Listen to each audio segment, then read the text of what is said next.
646 now in Ringling Brothers and Barnum and Bailey Circus will shut down this spring after nearly 150 years. And locally, historians are remembering our ties to the Big Top. WSBT-22's Kristen Bean is here now. And Kristen, a big connection to the circus in Rochester. Yeah, that's right. Some performers for Ringling likely have a pretty strong connection to Fulton County. That's because back in the 30s, the town had a rich circus tradition. It was home to the Cole Brothers Circus.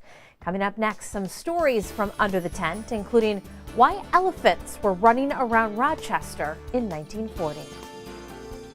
Well, imagine elephants running down Main Street in Rochester. It happened. They were circus elephants belonging to the Cole Brothers Circus, which called the Fulton County town home back in the 30s.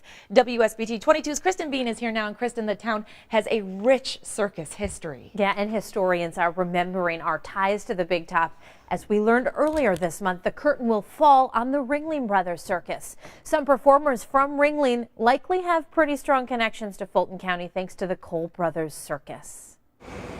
Along these tracks in Rochester is where it all began. Well, the circus headquarters was here.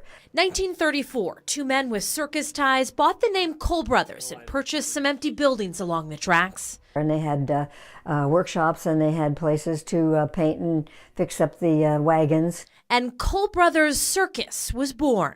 The circus exhibit is one of the most popular at the Fulton County Historical Society, and historian Shirley Willard has spent a lot of time researching. A lot of the circus program books. Willard says in the winter, the performers and animals lived in Rochester, and in the summer, the show would travel the rails, setting up tents and performing around the country. They'd have a big parade here in Rochester with all their new acts, you know, and a big parade a mile long going through the street. And then they'd head out, usually they started out in Chicago for their opening season. And then they'd go as far as Kansas and Nebraska. The show had everything from interesting stage acts to clowns and animals, including famous lion tamer Clyde Beatty. He did his best to control them, and most of the time he did control them. But once in a while they'd get contrary and they'd bite him.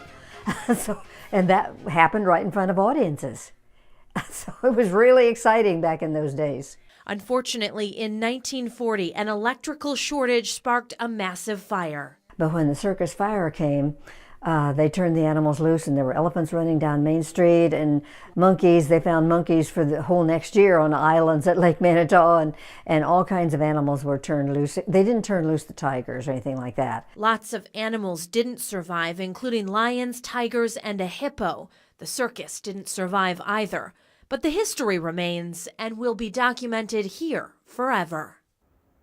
Some of the performers from Cole Brothers went on to perform with other circuses like Ringling Brothers. Others stayed in the area, and some of the descendants still live there today. Leanne and Carrie.